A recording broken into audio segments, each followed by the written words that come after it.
करिए। सबको नमस्कार। तो हम मैं आज जो ये हमारा प्लेटफॉर्म है यानी पुरुषार्थ अभियान, उसके तहत मैं योगाचार्य अंतरंग, हम लोग पुरुषार्थ यानी पुरुषार्थ का जो जैसा नाम है उसके अनुसार जो धर्म अर्थ काम मोक्ष ये चार पुरुषार्थ कहे जाते हैं। तो आज जो हम लोग जो चर्चा पर आए हैं उसका नाम है धर्म संवाद। और इसके पहले हम लोगों ने पुरुषार्थ के तहत हम लोगों ने धर्म सभाएं किया है।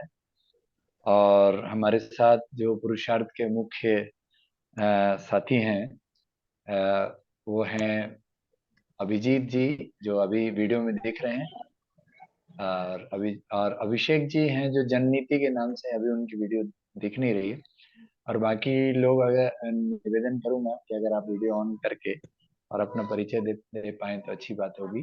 फिर उसके बाद हम लोग आगे की जो वार्ता है उसको हम लोग कंटिन्यू करेंगे। और मैं चाहता हूँ कि मैं जिनको जानता हूँ तो उसमें तो अभी दो लोग ही देख जानता हूँ मैं, कल्याण जी और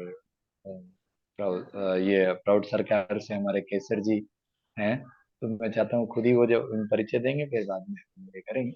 कल्याण दादा, आप ही बता दें, अगर आप ड्राइव कर रहे हैं लेकिन आप ऑडियो ऑन कर सकते हैं तो क्या आप बोल सकते हैं क्या, या मैं आपका परिचय दूं? और केसर जी,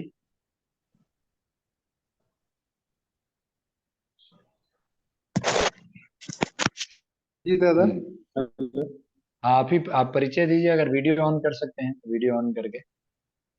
जी जी। जी।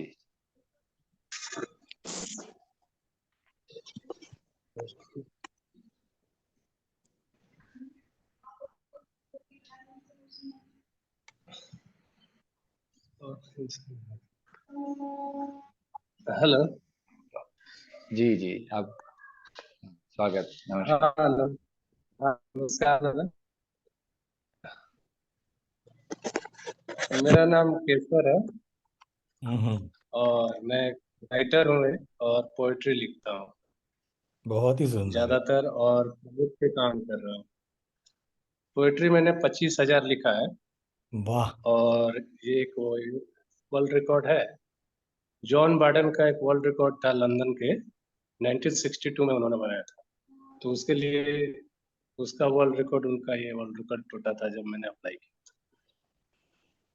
बस, और प्राउड पे भी काम कर रहा हूँ, समस्या और समाधान पर, हम्म। इन सब चीजों पर। हम्म। जी नमस्कार। जी नमस्कार। तो मैं ज़्यादा बाकी साथियों को ये बता दूं कि प्राउड एक दर्शन है जिसको प्रोग्रेसिव यूटिलाइजेशन थ्योरी कहते हैं। PRO प्रोग्रेसिव है, U for utilization, T for theory. और संस्कृत या हिंदी में भी प्रभुत बोलते हैं, प्रगतिशील उपयोग तत्व। तो ये दर्शन दिया है आनंद मार्ग, आप लोग सुने होंगे, आनंद मार्ग नाम की स्पिरिचुअल ऑर्गेनाइजेशन है, सोशल एंड स्पिरिचुअल ऑर्गेनाइजेशन। उसकी ये सामाजिक आर्थिक दर्शन है श्री श्री आनंद मूर्ति जी के द्वारा। बाकी इससे और चर्चा होगी।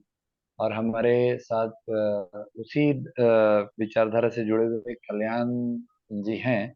वो ड्राइव कर रहे हैं इसीलिए उन्होंने बोला था कि आप कंटिन्यू करें। तो कल्याण दादा जो हैं, कल्याण आनंद जो हैं, वो बेसिकली वो एक पूर्णकालिक आनंद मार्ग के कार्यकर्ता रहे हैं। और उनका ऐसा है कि वो उड़ीसा में आजकल काफी एक्टिव हैं और एक बहुत अच्छे एक्टिविस्ट हैं।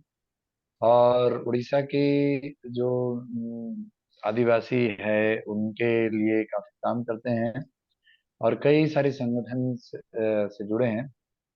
और उनका वो आज वो अगर बताएंगे तो अच्छा है। फिर हमारे साथ AM योगा फॉर लिबरेशन से मुझे लगता है अ, हमारी वो दीदी है। दीदी, आप वीडियो ऑन करें। नमस्कार। अब मैं निवेदन करूंगा कि हमारी इस अपना परिचय दें दीदी। दादा, मैं LFT हूँ, आनंद मार्ग की LFT, मतलब लोकल फुल टाइमर। अपने जीवन का, अपने गृहस्थ जीवन में जो हमारा समय गृहस्थ जीवन से बचता है वो पूरा समाज को देना। ये इसकी ट्रेनिंग की हूँ आनंद मार्ग से। और मैं आपका नाम पहले बताते हुए शुरू की। हाँ, व्यंजना आनंद हुआ मेरा नाम, और मैं योग शिक्षिका भी हूँ, और साथ ही साथ मैं छंद भी सिखाती हूँ लोगों को, बहुत साहित्य सिखाती हूँ। जी जी, वेरी नाइस। और मैं विशेषकर हमारे आनंद मार्ग के प्रवर्तक हमारे गुरुदेव श्री श्यानंद मूर्ति जी के द्वारा लिखित एक यौगिक चिकित्सा द्रवगुण पद्धति पर आधारित एक पुस्तक है, उसको मैं अपने जीवन पर आत्मसात की और खुद को निरोगी बनाई, और फिर इसी का प्रचार समाज में कर रही हूँ आज। बहुत सुंदर, वेरी बहुत सुंदर। ये दादा ऐसा है कि हमारी व्यंजना दीदी के परिवार में डॉक्टरों की कमी नहीं है। इनके पिताजी खुद एक डॉक्टर हैं और एक हॉस्पिटल भी शुरू किया उन्होंने। आनंद मार्ग का जो हॉस्पिटल है वो एक्चुअली उनके फादर चलाते रहे वर्षों से, और इनके अंदर वो संस्कार तो था ही, लेकिन इन्होंने ऑल्टरनेटिव थेरेपी पे काम किया, यानी यौगिक चिकित्सा पे, और आज आयुर्वेद और योग चिकित्सा के इंटीग्रेशन पर। और एक बहुत ही मतलब इन्होंने डायनेमिक काम किया कि इन्होंने लॉकडाउन के दौरान में मुझे लगता है 100 से ज्यादा आपने टीचर्स बनाए होंगे दीदी। जी दादा। हाँ, और सब फ्री में किया इन्होंने सब। वाह, और अभी भी इनका रोज क्लास चलता है ऑनलाइन। पूरे इंडिया से लोग जुड़ते हैं और काफी लोग रहते हैं, पूरे क्लास भरी रहती है। बाहर से भी अभी जुड़ गए हैं बहुत सारे, हाँ, विदेश से भी सब जुड़े हुए हैं। अब तो बहुत इनका क्या, जैन समाज भी फैन है इनका। जैन समाज पूरा हो गया है, मारवाड़ी समाज, जैन समाज। बहुत सुंदर।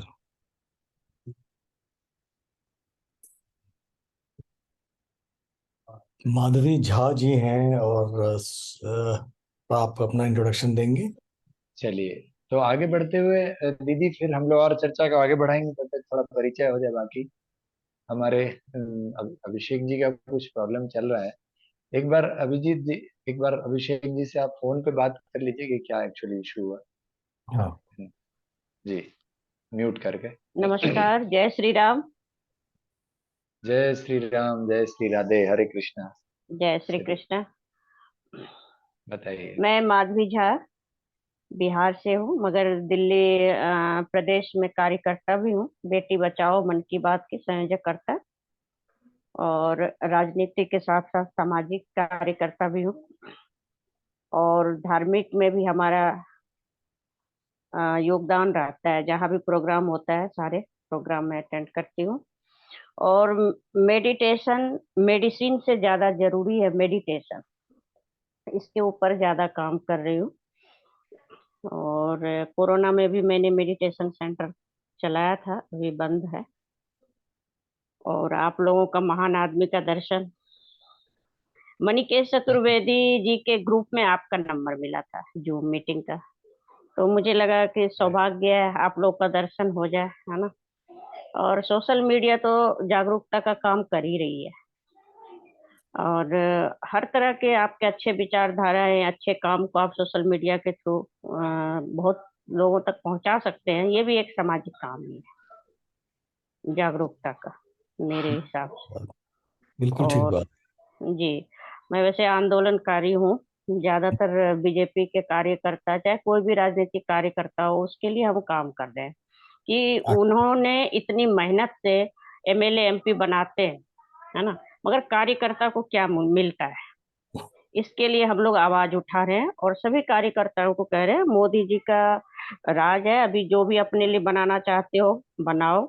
क्योंकि हम दूसरों के लिए पूरी जिंदगी कटे, देश देश प्रेम या निस्वार्थ सेवा तो देखो सभी कर रहे हैं, है ना, लेकिन जो गृहस्थ हैं वो निस्वार्थ सेवा नहीं कर सकते, है ना। हम्म, हम जिसमें समय लगाते हैं वहां से ही हमारा घर का होना चाहिए सुरन। और ये बातें सभी कार्यकर्ता के लिए है। और मैं इसलिए बोलती हूँ कि मुझे अंतर्राष्ट्रीय युवा वाहिनी के संगठन मंत्री बनाया गया है। बहुत सारे बड़े बड़े एनजीओ ने पद तो बहुत दे रखे हैं, वाह, लेकिन क्या बात। उस पद के अनुसार यदि मैं काम नहीं कर सकती हूँ तो फिर ज्यादातर मैं समाज की जो है, जो चिंतनीय या सोचनीय है, जो आध्यात्मिक हमारे साधु संत महात्माएं हैं, इनकी सुरक्षा तभी होगी, सांस्कृतिक और धर्म की सुरक्षा, उनकी आर्थिक स्थिति को देखना, है ना। जब कोरोना हुआ तो दिल्ली में आपको पता है कि मदरसे वगैरह को पैसा दिया गया केजरीवाल की तरफ से, हमारे साधु महात्माएं छोटे छोटे मंदिर को नहीं दिया गया। तो हमारे भारत देश में ही जो विद्वान लोग हैं, कवि हो गए, जितने सोशल मीडिया पे काम कर रहे हैं, पत्रकार लोग, सब परेशान हैं आर्थिक रूप से। तो जो बुद्धिजीवी हैं वो आर्थिक रूप से सक्षम कैसे हो, है ना। तो इसके लिए हम लोग तो जागरूकता का काम कर ही रहे हैं। चलो मोदी जी की बहुत बड़ी मेहरबानी है कि इतना 24 घंटा वाईफाई चलता है, घर बैठे हम सोशल मीडिया पर बहुत ज्यादा वायरल हो सकते हैं, बहुत कुछ कर सकते हैं। लेकिन एक निश्चित निश्चित सैलरी होनी चाहिए राजनीतिक कार्यकर्ता को, जो आपके लिए आवाज उठाते हैं, जो आपके लिए रात दिन मेहनत करते हैं। उनके लिए भी कुछ निश्चित होनी चाहिए, पॉलिसी होनी चाहिए, सरकार पॉलिसी बनाए। कम से कम आप 10 लाख की एफडी दे दो, उसको इंश्योरेंस में कवर कर दो, पॉकेट खर्चा 10,000 रुपया महिला होना चाहिए। महिला अधिनियम जो 33% दिए। माधवी दीदी जी एक निवेदन है कि थोड़ा जी परिचय हो जाए, फिर जी इस जी पर आपने जो बहुत अच्छा बिंदु उठाया। जी तो धर्म संवाद में अभी हमारे जो जी जी साथी हैं हमारे अभिषेक जी चंद नीति लिखा हुआ जिनके, जी तो वो आ चुके हैं। एक्चुअली उनका कुछ टेक्निकल प्रॉब्लम था, तो आगे अभिषेक जी, एक दो लोग और बचे हैं, उनका परिचय ले लेते हैं। बिल्कुल सर। बस गौरव जी। जी जी। और बस दो, उसके बाद एक आपसे एक शब्द, हाँ एक छोटी सी शब्द। मैंने जी जी 33% जो महिलाओं को आरक्षण दिए हैं, मैंने बोला 50% भी दे दो, लेकिन जब तक महिलाएं को आर्थिक मजबूती नहीं मिलेगी तब तक राजनीति में उनका योगदान कुछ नहीं हो सकता है। करेक्ट। अच्छा, ठीक। बहुत सही, जय श्री ठीक राम। बोल रहा। जय श्री राम। जय श्री राम। राधे राधे। राधे राधे। आप बने रहिएगा, हम लोग फिर जी और जी चर्चा बस करेंगे। जी दीदी, बिल्कुल। ठीक है, बहुत अच्छा। गौरव जी, और आपका परिचय दीजिए। प्रणाम सबको। वीडियो ऑन मैं कर सकते हैं तो अच्छा होगा। वीडियो में थोड़ा सा इशू आएगा, वो मेरा एक्चुअली नेट ठीक यहाँ है, पे स्लो है। ठीक है। प्रणाम सबको। मैं गौरव गौरव कौल। अभी थोड़ी देर पहले हमारा चर्चा हो रही थी कि कश्मीर से बिलोंग करता हूँ। मैं यहाँ पे मुंबई में सस्टेनेबिलिटी के अराउंड का, सस्टेनेबिलिटी मतलब वेस्ट मैनेजमेंट और बाकी सारी इसके रिलेटेड जितनी चीज़ें उनके ऊपर काम कर रहा हूँ। सामाजिक व्यवस्था में कैसे ये चीज सही तरीके से जोड़ी जा सके, उसके ऊपर काफी सारा काम चलता है, कर रहा हूँ मैं। मेरी एक संस्था है जिसके द्वारा मैं हमारे जो बॉर्डर्स हैं उनके ऊपर थोड़ा बहुत काम कर रहा हूँ, जिनके थ्रू हम हमारी महिलाओं को और बच्चों को शिक्षित कर रहे हैं, उनको रोजगार दे रहे हैं। फिर हम आर्मी के साथ मिलके जो बॉर्डर एरियाज है वहाँ पे काफ़ी सारे जो उनके कैंपेनिंग्स रहते हैं वो हम काफ़ी सारा ग्राउंड लेवल पे कोशिश करते हैं इम्प्लीमेंट करने की। फिर हमारे कुछ ambulances, critical care trauma ambulances कहते हैं उनको, आर्मी के साथ मिलके हम लोग ग्राउंड लेवल पे वो सब एक नेटवर्क है छोटा, जम्मू कश्मीर में स्पेशली एस्टेब्लिश्ड है, वहाँ पे हम लोग वो नेटवर्क चला रहे हैं। ये थोड़ा सा मेरा परिचय है, थोड़ा कुछ ऐसे काम कर बहुत अच्छा, बहुत बहुत बहुत बढ़िया, बहुत सुंदर। बहुत काम कर रहे हैं। बहुत बहुत धन्यवाद। जी जी। और कौन है? कानपुर ब्रांच कानपुर ब्रांच से कौन है? देखें।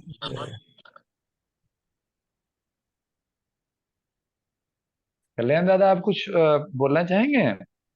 अगर आप अनम्यूट करके बोल सकते हैं अपने परिचय में कि आप आजकल क्या क्या एक्टिविटीज कर रहे हैं।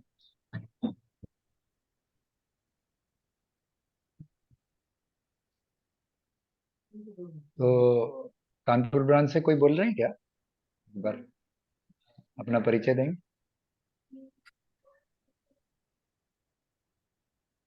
दादा मुझे लगता है कि हमें आगे बढ़ना चाहिए क्योंकि परिचय में काफी हाँ, समय क्योंकि जा कानपुर ब्रांच से जो है ना, वो उनकी वीडियो तो ऑन हो गई है, लेकिन उनकी ऑडियो ऑन नहीं हो रही है। उनको कुछ ऑडियो बिना ऑन किए टेक्निकल इश्यू होगा। हाँ, तो आप एक काम करें, आप आपका हमारा जो विषय है, स्टार्ट करें, इंट्रोडक्शन दीजिए जरा इसके ऊपर, जी, धर्म संवाद के ऊपर। जी प्लीज। आ, आज का समय कुछ ऐसा समय है कि जिसमें हर जगह की धर्म की चर्चा है। हर जगह लोग धर्म की बात करते हैं, धर्म को अपने अपने तरीके से बताने की प्रयास करते हैं।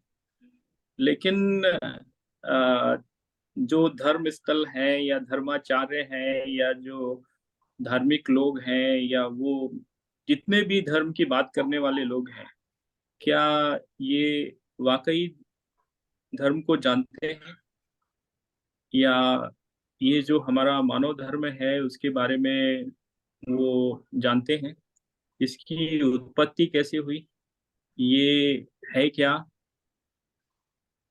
धर्म की परिभाषा क्या है, क्या इसको लोग जानते हैं? अगर हम यहाँ पर 9 लोग बैठे हुए हैं और बात कर रहे हैं, तो क्या हमें ये पता है कि धर्म क्या है और मानव धर्म क्या है? शायद इसका जवाब ज्यादातर के पास ना में होता है, और या होता भी है तो भी वो नहीं होता जो है, क्योंकि ये विषय बहुत एक गहरा विषय है और इसको वही समझ सकता है जो कि जिसको उतना ज्ञान हो। ये बहुत गहन विषय है और ना तो हमें उतना धर्मशास्त्रों का ज्ञान है, वेद का तो शायद ही किसी को ज्ञान हो। हम सभी लोग अपनी जरूरतों में उलझे हुए हैं और जितना हम लोग जानते हैं उतने में ही ये चर्चा सीमित रहेगी। धर्माचार्यों को भी बुलाया जा सकता है, लेकिन उनके साथ भी समस्या ये है कि वो फोटो चाहते हैं जो हम दे नहीं सकते। उनका कहना है कि फोटो लगा के हमें बुलाइए, तो ऐसा संभव नहीं है। तो इसलिए ये चर्चा जो है आम जन तक ही सीमित है, क्योंकि मंच माला माइक का जो परिपाटी है वो बड़ी एक विकट स्थिति में पहुंच चुकी है और ये लोगों के बहुत से लोगों के लिए ये एक नशा बन चुकी है। तो शायद उस नशे से निकालने के लिए एक ये प्रयास है। तो धर्म जो है हमारे संस्कृति और सभ्यता में, इसका जो सबसे पहला वर्णन जो मिलता है ये हमें हमारे उपनिषदों और जो उसके बाद के ग्रंथ हैं वहां पर मिलता है। और इसको परिभाषित करने के लिए जितनी भी हमारी स्मृतियां बनी, जिसमें से मनु स्मृति, याज्ञवल्क स्मृति, वशिष्ठ और जितने भी ऋषि थे सबने अपनी स्मृतियां दी, वो वस्तुतः धर्मशास्त्र हैं। और धर्मशास्त्र जो है उनकी संख्या 36 के करीब विद्वानों ने बताई है, लेकिन उनमें से 18 ज्ञात हैं और बाकी कुछ अज्ञात हैं। और धर्म के बारे में सभी ने अपने अपने अनुभव के आधार पर, अपने अपने दर्शन के आधार पर लोगों को समझाने की कोशिश की है। जो हमारे सनातन वैदिक परंपरा के जो 60 दर्शन हैं, 6 दर्शन हैं, उसमें भी धर्म के बारे में बताया गया है।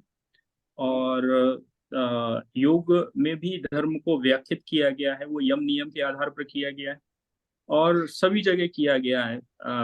जो मनुस्मृति थी उसमें भी धर्म को उसकी व्याख्या की गई है, महाभारत में भी की गई है और अन्य धर्मशास्त्र और जो हमारे इतिहास और पुराण है उनमें इसकी व्याख्या हुई है। लेकिन क्योंकि इतने सारे धर्म ग्रंथ हैं, इतने सारे शास्त्र हैं, इतने सारे पुराण पुराण हैं, लोगों को ज्यादा अध्ययन नहीं होता और शायद इसी वजह से आज का धर्म कर्म कांड तक ज्यादा सीमित हो चुका है। और वो जो कर्म कांड है वो उस स्तर पर पहुंच गया है कि अब वो एक व्यापार बन चुका है। तो ये जो धर्म है ये वो धर्म नहीं है जो असली धर्म है। और जो आज का धर्म है वो जो धर्म की परिभाषा है, जो मूल परिभाषा है, वो उससे पूर्णतः विपरीत है। मैं आचार्य जी से अनुरोध करूंगा कि वो जो धर्म की परिभाषा है उसका थोड़ा व्याख्यात करें और फिर हम उसको बिंदुवार उस पर चर्चा करें। आचार्य जी। नमस्कार। जो धर्म की पहली परिभाषा, जैसे यत धारते स धर्म, यानी इन्होंने संदर्भ हमारे माननीय अभिषेक जी ने जो संदर्भ दिया उसमें एक बहुत ही छोटा विश्लेषण यह दर्शन में आता है कि यत धारतीय स धर्म, यानी धी धातु से धर्म बना है और उसका है कि धारण करना। तो हम क्या धारण करते हैं? तो बृहदेशना प्राणी धानम च धर्म, बृहद को हम धारण करते हैं। मनुष्य की बात हो रही है, मानव धर्म की बात हो रही है, भागवत धर्म की बात हो रही है, जो सनातन धर्म में जिसकी परिभाषा आती है। तो वह अगर हम देखें तो हम बृहद को धारण करते हैं, अनंत को धारण करते हैं। तो बृहद एशना प्राणी धानम च धर्म, हमारी प्राण जो यम नियम जब आती है, यानी धर्म की परिभाषा में योग में, तो योग का भी वही अर्थ है कि योग का अर्थ है जोड़ना। संयोग योग इत्युक्तः जीवात्मा परमात्मना, यानी धर्म फिर आत्मा का परमात्मा से मिलन का आधार है, जिसमें ईश्वर प्रणिधान जो अंतिम हमारा सोपान है यम और नियम का, यानी अहिंसा सत्यस्ते ब्रह्मचर्य परिग्रह शौच संतोष तपः स्वाध्याय ईश्वर प्रणिधान, जिसमें ईश्वर प्रणिधान के साथ जो हम शुरू करते हैं वही हमारा धर्म का आधार है। और इसके बाद जो धर्म के 10 गुण हैं धार्मिक के, धृति क्षमा दम स्तेय शौचम इंद्रिय निग्रह धीर विद्या सत्यम अक्रोधा दशकम धर्म लक्षण, यानी धार्मिक के ये 10 लक्षण। और धैर्य यानी धृति, क्षमा यानी हम क्षमा कर सकें किसी को।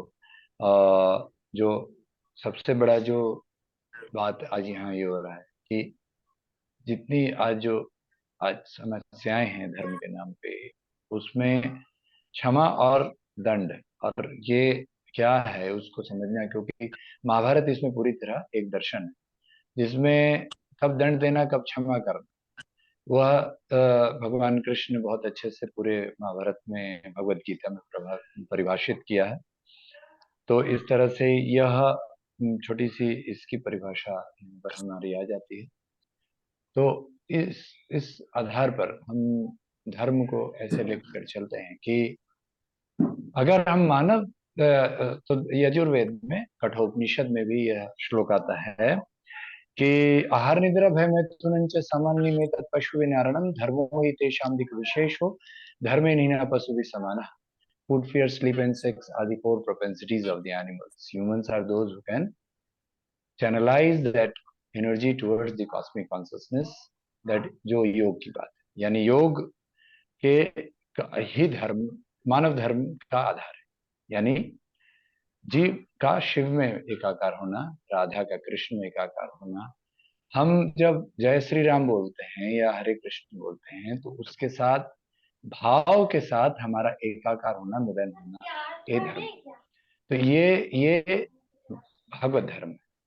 और इसमें आहार निद्रा भय मैथुन, ये क्या है? खाना, निद्रा सोना, भय डरना, और मैथुन यानी जो नर और मादा, स्त्री और पुरुष का जो सहवास।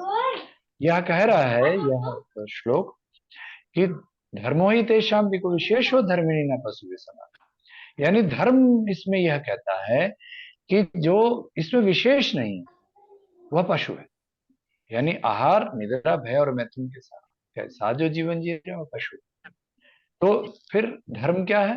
तो धर्म में जो आती है बृहद की बात, तो अनंत की बात, और यम नियम की बात, और ये 10 धार्मिक के गुण की बात। तो उसमें 4 ऐसे ये बात आते हैं: विस्तार, रस, सेवा, तद स्थिति। विस्तार यानी अनंत, सुखम अनंतम आनंदम, आनंदम ब्रह्म इत्याव, यानी ब्रह्म के साथ एकाकार होना। वो अनंत कौन है? वो ब्रह्म है। तो पूरी भगवत गीता में ब्रह्म का विश्लेषण है और ब्रह्म के साथ एकाकार होने की बात है। हमारे हिंदू धर्म में जो भोजन मंत्र है, और आनंद मार्ग में उसको स्नान से ही शुरू कर दिया, यानी भोजन से पहले भी ब्रह्मार्पणम ब्रह्मवि ब्रह्माग्नो ब्रह्मणाहुतम ब्रह्मेव तेन गंतव्य ब्रह्म कर्म समाधिना, यानी ब्रह्म के साथ एकाकार होना, यह हमारा पहला धर्म है। उसके बाद है रस, आनंद के साथ आपके अगर एकाकार आप होते हैं तो भाव तरंग में आप प्रेम में जीते हैं। इसीलिए भगवान कृष्ण देखिए पूरी रास, और कृष्ण भगवान के साथ भगवान शिव और राम, सबका अगर आप देखेंगे जीवन, जो हमारे परिभाषा के रूप में हम उनको अगर एक मार्गदर्शक के रूप में, हमारे गुरु के रूप में हम जब लेना चाहते हैं, उनके जीवन को पढ़ते हैं और हम धर्म की बात पढ़ाने की कोशिश करते हैं, तो हम जब इनका उदाहरण देते हैं तो उसमें हम देखते हैं कि वो हमेशा आनंद में, रस में जीने की बात है। फिर सेवा, और सेवा में भगवान कृष्ण ही निष्काम कर्मयोग की बात है ना। और सेवा यहाँ पर बिल्कुल कर्म संन्यास से जुड़ा है, और सेवा यहाँ पर बिल्कुल प्रणिपातेन परिप्रश्न सेवा, आत्मोक्षार्थम जगत हिताय, यानी कि आपकी अगर आत्मा की मुक्ति साधना के लिए, आप मुक्ति मोक्ष के लिए चलते हैं, तो आप संसार को छोड़ के नहीं कर सकते, इसीलिए संसार में रहते हुए आपको सेवा करना है। और तद स्थिति अनमोक्ष, ये चारों आधार हैं के, जो दर्शनों से अलग अलग से परिभाषित है। तो हम अभिषेक जी से कहेंगे कि ये छोटा परिचय है अभी केले धर्म के लिए, और आगे इस पर हम बाकी लोग क्या विचार बात करते हैं। अभिषेक जी धन्यवाद। ये अभी आचार्य जी ने जो हमें धर्म की परिभाषा बताई, धृति क्षमा दमस्ते शौच इंद्रिय निग्रह धी सत्यम क्रोधो दशक धर्म लक्षण, ये इसका जो सोर्स है, ये वैसे जो हमारा एक बहुत पौराणिक ग्रंथ है मनुस्मृति, उससे लिया गया है। तो ऐसे ही अन्य जो हमारी स्मृति ग्रंथ है और जो हमारे ऐतिहासिक ग्रंथ हैं, रामायण महाभारत और जो उपनिषद, तो इन सब में जितनी भी स्थानों पर, जितनी भी जगहों पर धर्म का विवरण मिलता है, तो उन सबको जब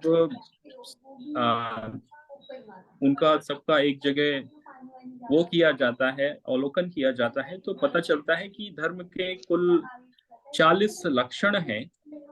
और उन 40 लक्षणों को अगर हम क्रमवार समझें तो धर्म के बारे में, धर्म क्या कहता है, धर्म के लक्षण, मतलब कि अगर आप धार्मिक हैं तो आपको इन नियमों को, इन लक्षणों को अपने जीवन में उतारना होगा, अन्यथा आप अपने को धार्मिक नहीं कह सकते। ये इन लक्षणों से समझना हमारे लिए आसान होगा। तो ये जो लक्षण हैं, इनमें है अहिंसा, इनमें है सत्य, इनमें है आस्तेय, ब्रह्मचर्य, अपरिग्रह, शौच, संतोष, तप, स्वाध्याय, ईश्वर भक्ति, ज्ञान, वैराग्य, निग्रह, इंद्रिय दमन, तितिक्षा, श्रद्धा, क्षमा, वीरता, दया, तेज, सरलता, स्वार्थ त्याग, अमानित्व, दंभहीनता, निष्कपटता, विनय, धृति, सेवा, सत्संग, जप, ध्यान, निर्वरता, निर्भयता, समता, निरअहंकारता, मैत्री, दान, कर्तव्य परायणता, शांति। ये मतलब कुछ ऐसे 40 लक्षण बताए गए। सब अगर हम सभी धर्मशास्त्रों को देखते हैं, और इन 40 लक्षणों में अगर हम मानव धर्म की बात करते हैं, तो मानव धर्म जो है, मानव धर्म के लिए ये जो 10 लक्षण हैं जिनका सूत्र आचार्य जी ने दिया, उसमें आते हैं, जिसमें आता है अहिंसा, सत्य, अस्तेय, ब्रह्मचर्य, अपरिग्रह, शौच, संतोष, तप, स्वाध्याय और ईश्वर भक्ति।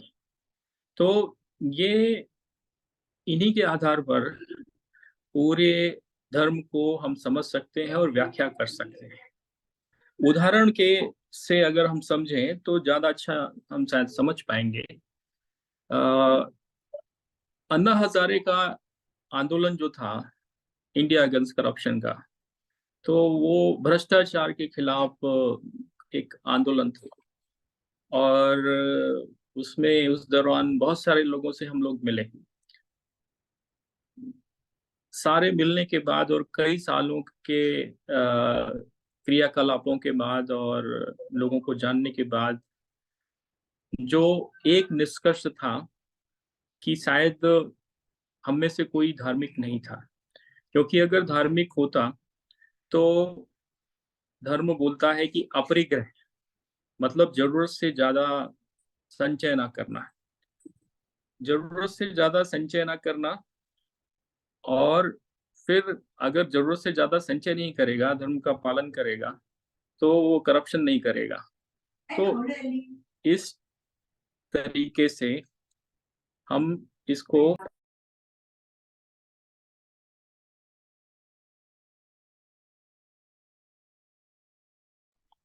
समझ सकते हैं।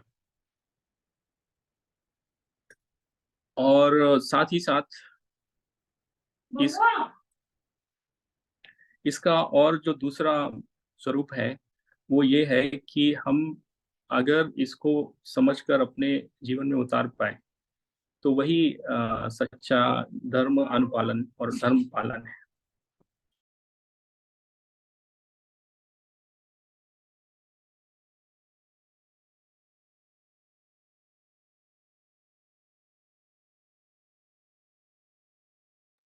कुछ लगता है व्यवधान आ गया, तो मैं अब निवेदन करूंगा कि बाकी साथी धर्म को किस तरह से समझते हैं वो बताएं।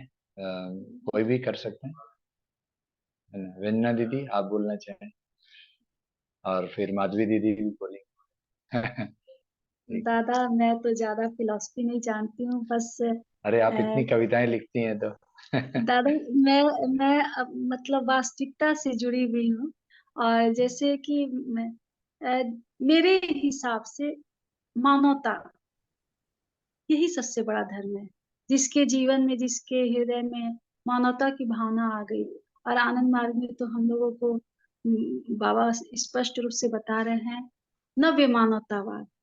धर्म क्या है? अगर हम हर व्यक्ति से, हर कण से प्यार नहीं करते तो वहां धर्म प्रभाषित होगा ही नहीं। हम सारी फिलॉसफी पढ़ करके रह जाएंगे, कुछ नहीं होगा जब तक हम कण कण से प्यार नहीं करेंगे, हर एक जीव से, हर एक चर अचर सबसे। तो यहाँ पर जितनी चीजें आई हैं, जो यम नियम के जो हमारे 10 पॉइंट है, वो अपने आप सब कुछ होने लगे। हम सब कुछ फॉलो कर रहे हैं, लेकिन प्रेम हमारे पास नहीं है। हम किसी से प्रेम नहीं कर रहे हैं, उससे नफरत कर रहे हैं। तो बताइए हम में वो स्वार्थ की भावना आएगी? ये जो अपरिग्रह की बात आ रही है, अगर अपरिग्रह हम कर रहे हैं तो कब कर रहे हैं? जब हम में वो भावना है, हम दूसरे से प्रेम कर रहे हैं, तो स्वयं ही हम उतना ज्यादा धन संचित नहीं करेंगे। हम स्वयं ही सबको कल्याण के लिए वो चीज दे देंगे।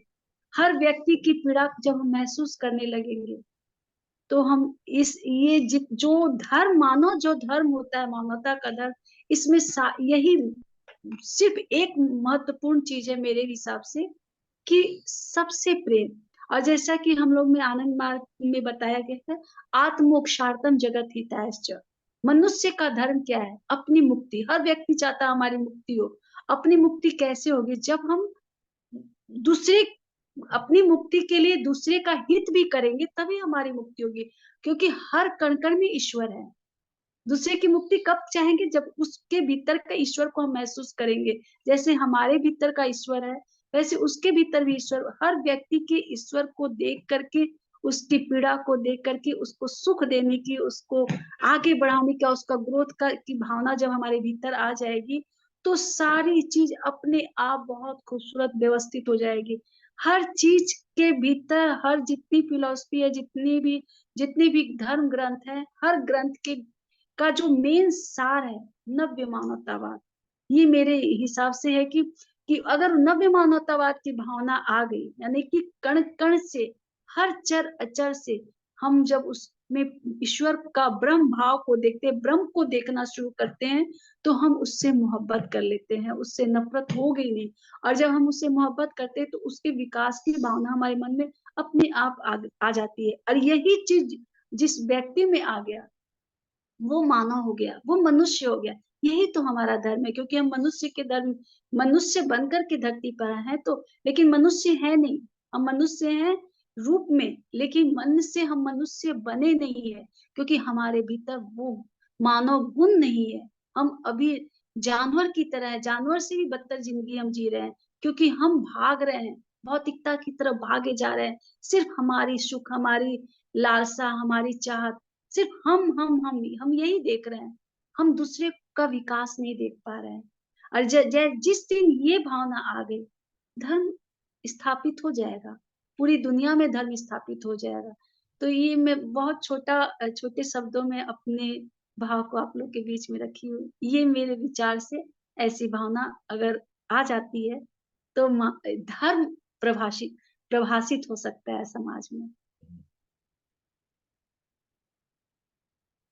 बहुत अच्छा आपने परिचय दिया और आनंद आ गया, क्योंकि आपने बिल्कुल व्यवहारिक रूप से पूरा दर्शन ही बता दिया एक तरह से। और अब मैं निवेदन करूंगा बाकी माधवी दीदी और हमारे गौरव जी, केसर भाई, आप लोग भी अपने विचार रखें। अभिजीत जी, आप कुछ बोलना चाहते हैं क्या बीच में? माधवी जी को बोलने दीजिए, मैं सुनना चाह रहा हूँ। आई एम मोर हियर हाँ टू ठीक, लिसन। जी। ठीक है। माधवी दीदी बोलिए। आपका अनम्यूट कर लीजिए, अनम्यूट अनम्यूट कर लीजिए। म्यूट है, उसको अनम्यूट कर लीजिए। हाँ, हो गया। इन्होंने बहुत सही बोले। आत्मवत् सर्वभूतेषु या पश्यति सो पंडिता, है ना। जब हमारी भावना सभी में ईश्वर के दर्शन करते हैं तो हम किससे जलते हैं या किससे जलाते हैं, है ना। ईर्ष्या, द्वेष, घृणा, सारी भावनाएं अपने आप खत्म हो जाती है कि सामने वाले में भी ईश्वर है, मेरे में भी ईश्वर है। जैसे मैं अपने साथ व्यवहार चाहता हूँ, अपने से प्रेम करता हूँ, तो ऑलरेडी मैं सभी आत्माओं से प्रेम करते हैं, यदि ये भावना है कि आत्मवत् सर्वभूतेषु। और रही बात त्याग, सबसे बड़ी चीज है त्याग। जो भी महान आत्माएं थे, चाहे हमारे बुद्ध भगवान को ही ले लो, उन्होंने यदि राजघराना को त्याग नहीं करते, है ना, तो आज उनका मान्यता इतनी नहीं होती। बुद्ध तभी कहलाए जब उन्होंने दुनिया को दिखाया त्याग, है ना। तो आज के मनुष्य में क्या है, त्याग नहीं है। खुद अपनी फैमिली में एक भाई को सपोर्ट करते हैं और उनको कुछ बड़ा आदमी बना देता है, लेकिन बड़ा आदमी बनने के पीछे कितने लोगों ने कितना त्याग किया, समय का त्याग किया, पैसे का त्याग किया। लेकिन वही जब बड़ा बन जाता है कुछ, तो उस त्याग को भूल जाता है, वो अहंकार में आ जाता है कि मैं ही हूँ सब कुछ और मैंने अपने बलबूते पे, जबकि उसके ऊपर सभी प्रकृति काम की है, सभी ने। ये चीज एहसानमंद नहीं होता है, चाहे वो किसी भी क्षेत्र में हो। बहुत बड़े धर्मात्मा हो गए, बहुत बड़े राजनीतिज्ञ हो गए, बहुत बड़े सामाजिक हो गए, उनके सराउंडिंग में बहुत लोग काम करते हैं, बहुतों की एनर्जी से वो बनते हैं, उस एनर्जी को वैल्यूलेस कर देते हैं जो बड़े आदमी, है ना। आप टाटा को ले लीजिए, जितने महान आदमी थे उन्होंने त्याग ही तो किया, तभी तो आज वो बड़े आदमी हुए। तो जिसमें त्याग की भावना नहीं है, ना तो वो साधु है, ना संत है, ना महात्मा है, वो कुछ भी नहीं है। आप आज मोदी जी सब चीज त्याग करके बैठे हैं, तो इतने देश के वो महान कहला रहे हैं, योगी जी, है ना। तो हमारे लिए सबसे बड़ी महत्व है कि हम कितना समाज के लिए योगदान देते हैं, अपना कितना त्याग कर सकते हैं। इच्छाएं तो देखो समुद्र के तरह, किसी की इच्छाएं नहीं भर सकती। यदि हम पाकिस्तान वाले चाहते हैं, कश्मीर चाहिए, भारत चाहिए, तो बड़ी बड़े बड़े लोगों की बड़ी बड़ी इच्छाएं ही पूर्ति हो जाएंगी। हमें तो देखना है कि हमसे जो जहाँ पर ज्ञान नहीं है, जहाँ पर जो चीज नहीं पहुंच पा रहा है, वो उसको पहुंचाने के लिए हम लोग सामाजिक राजनीतिक में कैसे उसका योगदान दें, सहयोग करें, और बड़े बड़े लोगों से कैसे हम संपर्क बना के उनके विचारधाराओं को घर घर पहुंचाएं, है ना। तो सिस्टम यदि सिस्टमेटिक ढंग से चलता है कहीं भी, कोई 5,000 कमाता है, अपना परिवार चलाता है, कोई 50,000 चलाता है, वो शराब पी के खत्म कर देता है। तो पैसे की भी कमी नहीं है अपने भारत देश में, बस सोच की कमी है।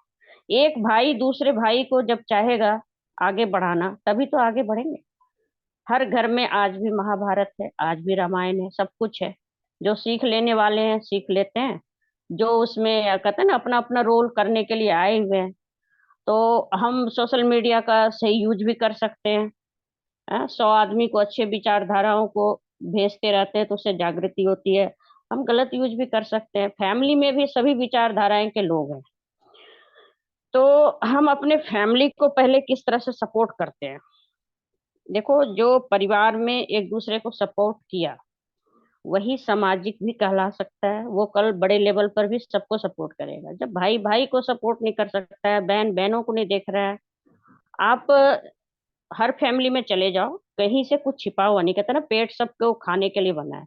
हर घर में मैं एक ही चीज देखती हूँ, और मुझे ये बुरा भी लगता है, और शायद सामने वाले को भी बुरा लगे मेरी बात सुन के। जो शो करते हैं, कर्ज लेके शादी करते हैं, कर्ज लेके दिखावा जो करते हैं बहुत लोग, जो हकीकत में नहीं है, है ना।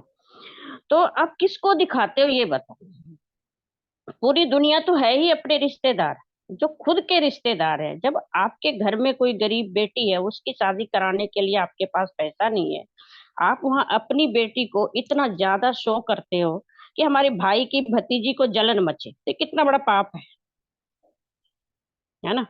तो हर परिवार में गरीबी है, अशिक्षित है, अपना परिवार में ही लोग कर ले सबसे बड़ा समाज सेवा, परिवार सेवा। देश की तो बहुत बड़ी बात है। देश की सेवा जिसने किया उसने पूर्ण त्याग किया। या वो सन्यासी हो गए, उनके आगे पीछे कोई नहीं थे। ऐसे भी अच्छे काम करने चलोगे तो अच्छे काम करने वाले को टिकने कहाँ देते हैं, मार ही देते हैं लोग। कहते हैं ना, जगाने वाले सबसे ज्यादा मुर्गे खाए जाते हैं। तो सच्चे आदमी को जिंदा भी नहीं रहने देते। आज करणी सेना का देख लो, जो राजपूत थे, उन्होंने कोई गलत तो नहीं किया होगा, है ना।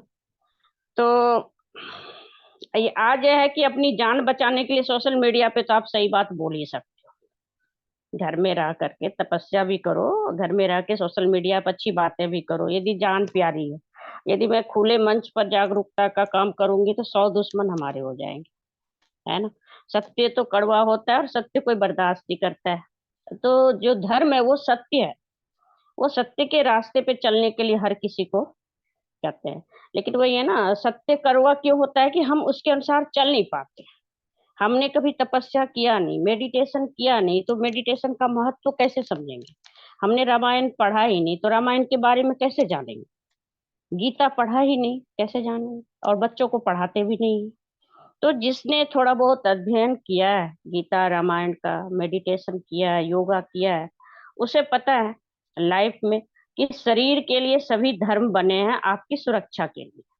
धर्मो रक्षति रक्षता, धर्म की रक्षा आप करते हो और आपका धर्म रक्षा करता है। सभी धर्म का एक ही कारण है कि आप अपनी जिंदगी को कैसे स्वस्थ रखें, है ना। जो धार्मिक नहीं है वो स्वस्थ भी नहीं है, वो फिजिकली मेंटली हमेशा टेंशन में रहेगा। तो हम जो एक सुबह उठ के प्राणायाम योगा करते हैं, तो मनुष्य जीवन इसी सब के लिए मिला है, धर्म को समझने के लिए। बाकी आपने बोला ही कि 5 अवगुण है न? निंद्रा, आहार, भय, मैथुन, ये सब जो है पशु भी करते हैं। इससे अलग हटके जो हम करते हैं उसी को मनुष्य करते हैं। मनुष्य आज डॉक्टर बन रहा है, आईएएस बन रहा है, आईपीएस बन रहा है, तो पढ़ाई भी तपस्या है ना। तो जो पढ़ लिया है उसे तो पता है कि यदि हम जानवर वाले में ज्यादा दिमाग लगाएंगे तो हम तो कहीं नहीं पहुंच पाएंगे, है ना। सिर्फ जानवर का काम है बच्चा पैदा करना। यदि मनुष्य सिर्फ जानवर के तरह जिंदगी जी रहा है, तो फिर पशु और मनुष्य में क्या अंतर है। हम कुछ अलग हटके करेंगे तभी तो हम मनुष्य कहलाएंगे।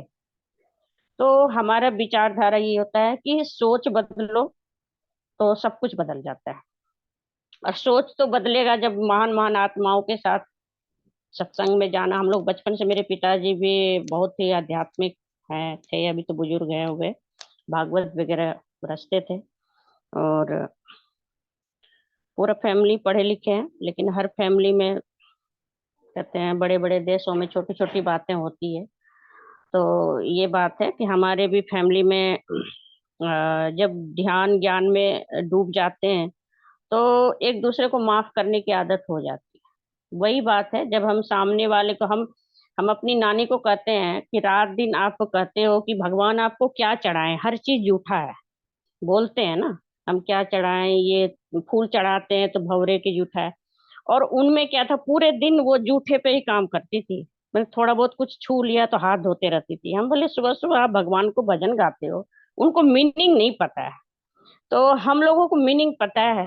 तो हमने बोला भगवान ने यही बोला कि पूरा संतान पूरा संसार उन्होंने बनाया है ना, खुश रहने के लिए, भगवान को धन्यवाद करने के लिए, रंग बिरंग के पशु पंछी फूल। तो ये सब चीजों में समय लगाओ और भगवान के गुणगान करो। और तो दुनिया में कुछ है नहीं, हमने तो कुछ बनाया नहीं, ईश्वर ने बनाया है, हमें भी ईश्वर ने बनाया है। तो हम ईश्वर के गुणगान करने के लिए ही पृथ्वी पर आए हुए हैं। खासकर मनुष्य जीवन तो इसी के लिए मिला है कि जितना हम ईश्वर का गुणगान कर सके, है ना, उनका थैंकफुल कि उन्होंने जो दिया बहुत दिया। लेकिन यदि आप ईश्वर का गुणगान नहीं करते हो तो फिर किसका गुणगान करोगे? उसका करोगे ना कि जिसने कुछ महान काम किए हैं, तो उनकी जीवनी जरूर पढ़ो। बचपन से हम लोगों ने महान आदमी की जीवनी पढ़े तो मैंने यही देखा कि सबसे बड़े धर्मात्मा या जो भी थे उन्होंने त्याग किया, हर चीज का त्याग किया। या तो छोटे छोटे इच्छाओं को त्याग करो पहले। आप जब त्याग करते हो तो ही सामने आप कुछ दे सकते हो। समय का त्याग हो गया, जिसके जो बनता है उसका त्याग होना चाहिए। और अपने फैमिली में जो अशिक्षित है, गरीबी है, उसके ऊपर काम करना चाहिए। यदि आपके पास भगवान ने जो चीज दिया है वो बांटने के लिए ही दिया है। हम इस दुनिया से जो चीज अच्छे चीज लिए हैं उसको इसी दुनिया में दे के जाना है।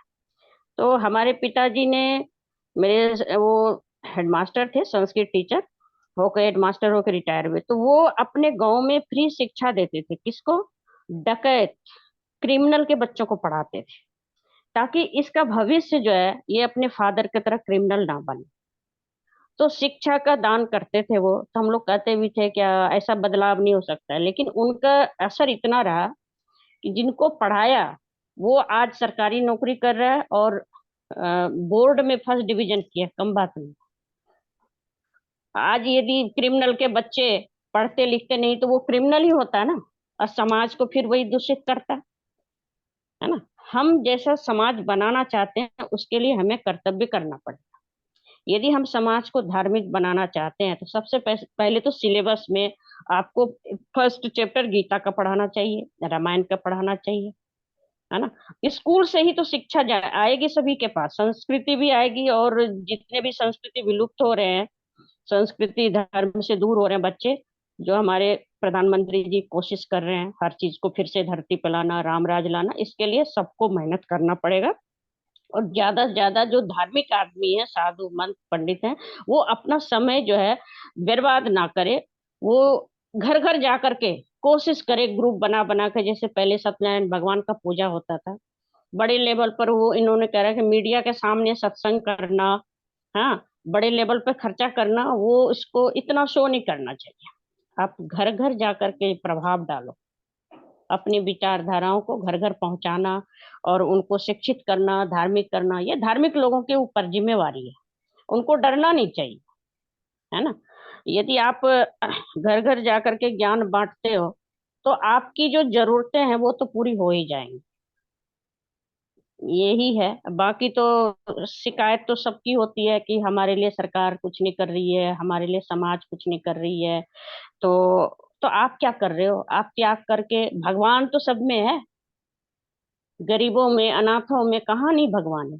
आप सब जगह सर्वे करो, आप में जो चीज है, गुण है, ज्ञान है, कहीं पर ज्ञान की कमी है वहां ज्ञान दो, है ना। आपको भगवान ने ज्ञान दिया है। सभी साधु पंडित थोड़ा बहुत त्याग तो किए हैं, चाहे कपड़ों का त्याग किए, घर का त्याग किए। तो वही त्याग के ऊपर यदि वो चर्चा करते हैं हर किसी को कि दुख किसी के पास नहीं है, दुख है कि हम जो चाहते हैं वो नहीं मिलता है। क्योंकि ईश्वर जो चाहेगा देना वही देंगे सभी को। ये बात सबको समझ में आना चाहिए। कहते हैं ना कि बच्चे तो कुछ भी मांग लेंगे, लेकिन माँ बाप है हमारे परम पिता परमेश्वर, उनको पता है क्या देना और कब देना है ना। यही ज्ञान जो है सबसे बड़ी चीज है। बचपन का जो नॉलेज था उसमें सब कुछ रहते हुए भी हमारे को कुछ समझ में नहीं आता था दुनियादारी, आज समझ में आता है। तो मैं ये कहूंगी साधु महात्माओं को कि आप एक पेट रोटी कपड़ा और मकान सबको भगवान ने थोड़े बहुत तो सबको दिए ही है, आपको जितना दिया उसमें संतुष्टि, और सामने वाले को भी संतुष्ट कैसे करना है, ज्ञान के बगैर कहते हैं ना, ज्ञान विहीनम भार शरीरम हो जाता है। तो ये चीज तो होना चाहिए कि सोशल मीडिया के थ्रू आपने जो भी अभी सोचा कि हमें 10 आदमी को अपनी बात रखना है, तो आपने सोचा और वो काम हो गया, है ना। तो हम जो चीज सोचते हैं वो हो जाता है। जी यही चीज जो है, जितने भी साधु महात्माएं बहुत संख्या है हमारे देश में, फिर भी हमारे भारत में भ्रूण हत्या, दहेज प्रथा, इतनी सारी कुप्रथा है, तो ये लोग करते क्या है? ये भी तो देखो ना, हमारे देश की जो सिचुएशन है, एक हमारे अभी देश में मोदी योगी जैसे हजारों करोड़ों आएंगे तभी जाके देश में सुधार होगा कुछ, और है ऑलरेडी है, विद्वान से भरे पड़े हैं भारत भूमि में, तो कहते हैं कि यहाँ तो देवता का ही जन्म हुआ है। फिर भी ये तो देखो और देशों से हमारे देश में इतना करप्शन क्यों है? सब आईएएस आईपीएस जो इतने इतने सैलरी मिल रहा है इन लोगों को, पेट्रोलिंग होती है, रोड पे क्राइम होती है, वहीं पर भिखारी भीख मांगता है, भीख मांगना भी गुनाह है। भिखारी गृह सरकारी व्यवस्था जितना है, उसमें पढ़े लिखे लोग जाकर के सर्वे करें ना, सरकार तो हम सब है, कोई एक आदमी का काम नहीं है समाज को सुधारना, सब मिल करके बिगाड़े हैं, सब मिल करके सुधारेंगे, यही तो हमारी सोच है ना। Very nice. बिल्कुल। देखो कचरा हम लोग फैलाएं सब मिलके तो हटाएंगे, स्वच्छता अभियान उन्होंने तो अभियान चला दिया, अभियान में चलने वाले तो हम ही लोग होंगे, जी है ना। जी तो हम लोग यही सोचते हैं कि हमारे बिहार में इतने आईएएस आईपीएस सब दिल्ली में आकर के बैठे हुए हैं, है ना। और चलो रिटायरमेंट के बाद मैं खुद नहीं जा पाई हूँ, मेरे को कहते जब खुद नहीं जाते हो तो दूसरों को क्यों बोलते हो, हम बोले आप तो रिटायर हो गए, बच्चे बड़े हो गए आपके, अब थोड़ा बिहार के लिए भी सोच लो, बिहार में कमी तो कुछ नहीं है ना। वहां पर जाकर के गुरुकुल खोलो, अधिक से अधिक अपना शिक्षा का दान करो, ज्ञान का ध्यान करो, कुछ तो जिंदगी में कर जाओ, त्याग तो एक दिन शरीर का त्याग होगा ही, कोशिश करो अपने बिहार का नाम को थोड़ा सा, है ना। बहुत बिहार के बढ़िया। इतने, है ना, बुद्ध भी वहीं पर ज्ञान हुए, इतने बड़े बड़े आईएएस आईपीएस भरे पड़े हैं पूरे देश में, और बिहार की दुर्दशा जो है जिसने भी किया है ना। नहीं वो चलो तो है। अब राम राज आ जाए बिहार में, थोड़ा मैं सा आपके माधवी माध्यम से दीदी, चाहती हूँ बिहार में राम राज्य आ जाए। आपने बहुत अच्छी बातें रखा, जी। और आप मतलब आप बहुत अच्छी वक्ता हैं और विचार हाँ, आपके पास बहुत है। बस हम आनंद चाहते हैं कि जो आप कह रहे हो ना, इनमें हमारे पिताजी जाते थे शुरू में, उतना मैं नहीं जानती, लेकिन सभी बड़े बड़े आध्यात्मिक संगठन से वो जुड़े थे, क्योंकि बचपन से बस ईश्वर की कृपा रही है। बड़े लोगों का दर्शन, उनका सानिध्य मुझे मिला है, बाकी मैंने मेहनत कुछ नहीं किया, कुछ भी नहीं। सही कह हम रही हैं। और हमारे साथ जो ये है गौरव जी, आपके विचार जरा सुने। दीदी थोड़ा सा और भी लोगों को सुन लेते हैं, फिर बिल्कुल और बिल्कुल, आगे। गॉड गिफ्टेड है हर जी चीज, बिल्कुल। गौरव जी प्लीज। जी धन्यवाद मुझे सुनने के लिए। मेरे लिए तो धर्म की परिभाषा सिर्फ इतनी है कि कॉम्प्लेक्सिटी से सिंप्लिसिटी की तरफ जाने का जो रास्ता है, उसमें जो कुछ भी करना पड़े वो धर्म है। बिल्कुल। जितन हम अपनी लाइफ को मेरे लिए, मैं मेरी लाइफ में जितना कुछ एक्सपीरियंसेस हुए, जहाँ से चल के आए हैं और जहाँ जा रहे हैं, मेरा सिर्फ और सिर्फ यही है कि जीवन की जटिलताओं से जूझते हुए उसे एक सिंपलिस्टिक पाथ में, एक सहजतापूर्ण जीवन को जीने की विधि समझना, वो मेरा धर्म है। बाकी और मैं इतना ज्ञानी नहीं हूँ, माधवी दीदी ने बहुत कुछ बताया, और बाकी और भी वक्ताओं ने बहुत कुछ बोला, बहुत समझने को मिला। मेरे लिए तो धर्म की सिर्फ एक ही इतनी ही परिभाषा है कि शाम को जब सोएं तो एकदम नींद ऐसी आए कि यार आपने अच्छा दिन बिताया, अच्छे से आपने दिन व्यतीत किया, आपके बच्चे हों या आपके माता पिता हों, उनको उनकी आंखों में आंखें डाल के आप देख सकें आपने जो कार्य किया दिन भर में। आपके मित्र हैं या आपके जो भी कर्मी हैं उनके साथ आप अच्छे से दिन बिताएं। मेरे लिए तो यही धर्म है। मेरे लिए धर्म की परिभाषा अपने से लेकर बाकी आसपास जानने वालों तक वही मैं सबका छोटा छोटा, जिन्होंने अभी इतना सारा ज्ञान दिया उन्हीं का छोटा छोटा, किसी ने प्रेम के बारे में बोला तो मेरे लिए वही धर्म है, प्रेम कैसे बांटें। किसी ने संस्कृति के बारे में बोला तो संस्कृति को कैसे आगे लेकर जाएं, सिंपलिस्टिक तरीके से। मेरे लिए धर्म इतना ही है। अ, बस। हाँ। हाँ। गौरव जी, आप इतनी सेवा करते हैं, वो भी एक धर्म है। जी चलिए। अभिषेक जी प्लीज, आपका वीडियो तो नहीं चल पा रहा लेकिन हम सुन पा रहे मेरी हैं। आप मेरे तरफ से कुछ नेटवर्क का इशू है जिस वजह से ये प्रॉब्लम हो रही है। आवाज आ रही है मेरी? आवाज जी तो बिल्कुल आ रही। अच्छा जी। ये समस्या हमारे समाज में सबसे बड़ी यही है। हम संगठित क्यों नहीं हुए? हम एक साथ क्यों नहीं हुए? हम एक दूसरे के दुख दर्द में साथ खड़े क्यों नहीं हुए? उसका सबसे बड़ा कारण यही है कि हम सभी अपनी अपनी तरह से चीजों को व्याख्यात करना चाहते हैं, उसको एक्सप्लेन करना चाहते हैं या समझना चाहते हैं। जबकि चीजों को सही करना है तो हमें जो रिटन टेक्स्ट है या जो लिखित ग्रंथ हैं और जो थंब रूल हैं, जो उनमें दिए गए नियम हैं, उनको पालन करना होगा। ना कि मैं ऐसा मानता हूँ, मैं ऐसा मानता हूँ, मैं ऐसा सोचता हूँ। ये ऐसा नहीं होता है। समस्या समाज की यहीं पर है। क्या हम लोग फिर से पहिए को का आविष्कार करने की प्रयास में हैं? वो बनेगा पहिया ही, लेकिन हमें लगता है ये हमने आविष्कार किया है। लेकिन होता ऐसा नहीं है। वो आविष्कार करने में ही हम पूरी जिंदगी निकाल देते हैं। जो हमारे ऋषि मुनियों ने, जो हमारे संतों ने जो नियम दिए, अगर हम उनको अपने आचरण में नहीं ला पाएंगे और अपने हिसाब से चीजों को व्याख्यात करेंगे, अपने मनमाने तरीके से चीजों को बताएंगे और समझाएंगे, तो यही तो और दूसरे ये साधु संत कर रहे हैं, तो उनमें हमें फर्क क्या है? जो लिखित नियम है उनका हमें पालन अपने जीवन में, अपने आचरण में लाना है। अब हमने विषय चर्चा का जो रखा है वो धर्म व मानव धर्म। तो धर्म और मानव धर्म में जो उसके जो 10 मुख्य लक्षण हैं, जिन पे अभी हम चर्चा करने की कोशिश कर रहे हैं, जिसमें मैं फिर से उसी पे आता हूँ। उन्होंने बोले कि ये 10 लक्षण हैं या 10 ये थंब रूल हैं या 10 ये नियम हैं। अगर आप अपने को धार्मिक बोलते हैं तो ये 10 नियमों का पालन करना होगा, उसे अपने जीवन में उतारना होगा। और अगर नहीं आप उतार पाते, आपको मालूम ही नहीं है, तो आप किस बात के धार्मिक? और समस्या यहीं पर है कि हर व्यक्ति अपने को धार्मिक बोलता है, लेकिन उसको धर्म के जो लक्षण और जो नियम, जो रूल जो बताए गए, उसी को नहीं मालूम। ये मैं नहीं बोल रहा, ये जो हमारे धर्म ग्रंथ हैं, जो उनमें लिखा हुआ है, वो उनको मैं लोगों के सामने रखने की कोशिश कर रहा हूँ, क्योंकि मैं कोई ज्ञानी नहीं हूँ।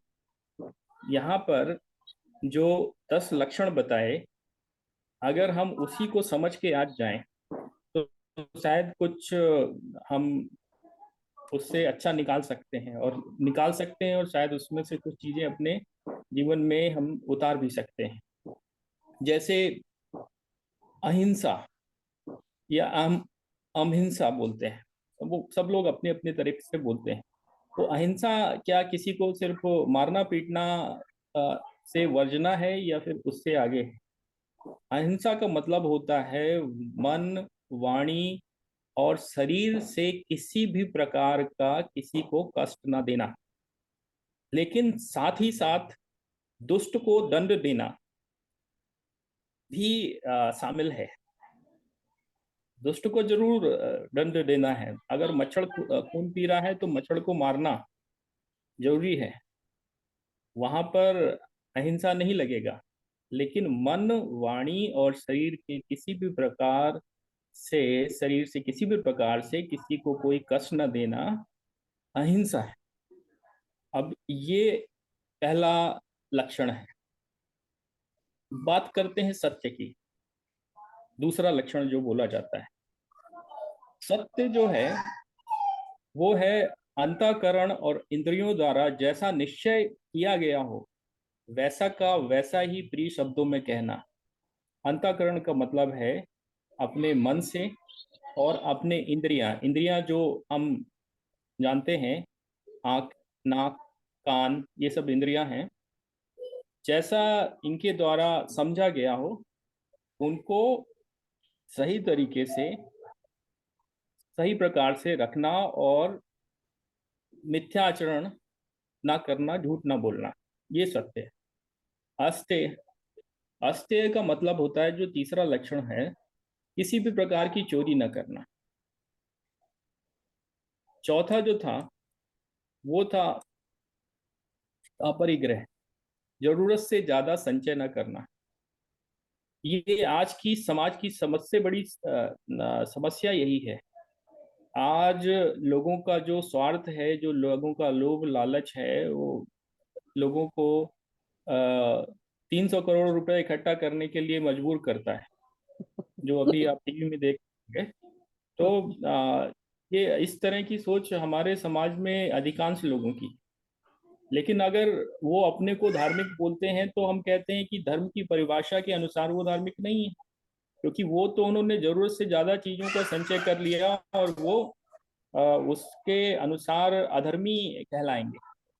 क्योंकि आवश्यकता से अधिक चीजों का संग्रह जो है वो धर्म के अनुसार वर्जित है। फिर इसके बाद आता है शौच, मतलब बाहर और भीतर की पवित्रता। हम बाहर मतलब अपने आचरण व्यवहार से गंदगी ना फैलाएं, और साथ ही साथ शारीरिक तौर पर भी अपने को स्वच्छ रखें। फिर आता है संतोष। संतोष का मतलब सभी जानते हैं कि मतलब सुख या दुख, हर तरह के स्थिति में अपने अंदर एक संतोष रखना, परेशान ना होना। तप, और उससे मतलब जो भी उन परिस्थितियों से निपटने के लिए हमें तप करना। तप का मतलब होता है कि उन परिस्थितियों से निपटने के लिए हमें संघर्ष करना, ईश्वर को ध्यान में रखते हुए। फिर ज्ञान, वैराग्य। तो ये जितने भी लक्षण हैं, अगर हम यही इनका ही मनन करें और इनको ही अपने जीवन में उतारें, चलिए इसको और भी आसान किया जा सकता है। वो हम ईश्वर को तो नहीं साक्षात्कार कर सकते, लेकिन भगवान का अनुसरण कर सकते हैं, उनके जीवन का अनुसरण कर सकते हैं। लेकिन धर्म का जब तक हमको लक्षण नहीं पता, अगर हमें नहीं पता तो हम बच्चों को क्या बताएंगे, और बच्चों को नहीं पता तो फिर तो कहना ही क्या। तो ये हमारा समाज, ये जिसे बोलते हैं कि अधर्मी बनता जा रहा है या पतित होता जा रहा है, वो उसी दिशा में और बढ़ता जाएगा, और इसका कोई उपाय नहीं है। हम शिक्षा की बात करते हैं तो शिक्षा का व्यवसायीकरण हो गया है, और शिक्षा का राजनीतिकरण हो गया है, दोनों चीजें हैं। तो इस तरह की शिक्षा में आप नैतिक शिक्षा और धार्मिक शिक्षा की आप अपेक्षा ना करें। ये कर्तव्य भी समाज का है।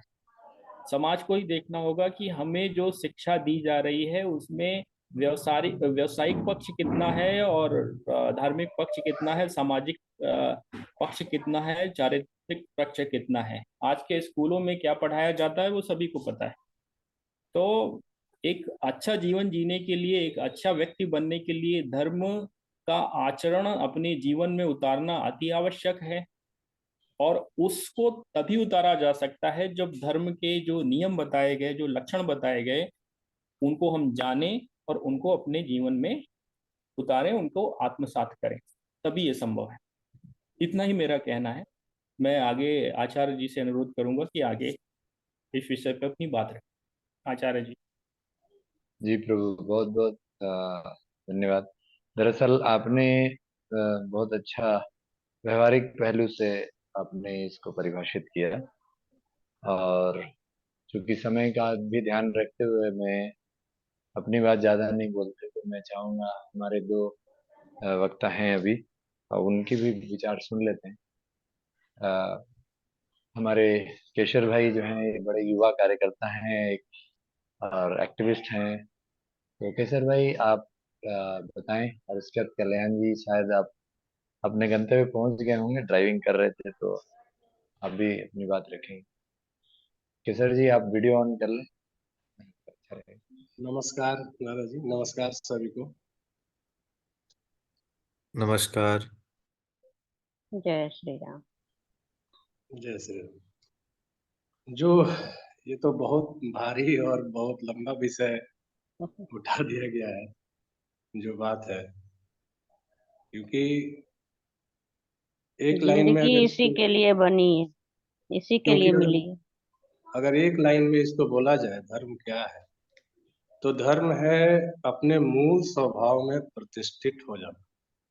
हम्म। जो हम लोग का मूल स्वभाव है उसमें कैसे प्रतिष्ठित होंगे, और जो व्यक्ति हो जाता है वही रियल में धर्म को पूरी तरह से धारण करता है। जैसे आग है, तो आग का मूल स्वभाव है जलाना। तो आग का जो मूल स्वभाव जलाना है, उसको कोशिश नहीं करना पड़ता है, वो ऑटोमेटिक किसी को भी जलाएगा, किसी भी जगह जलाएगा।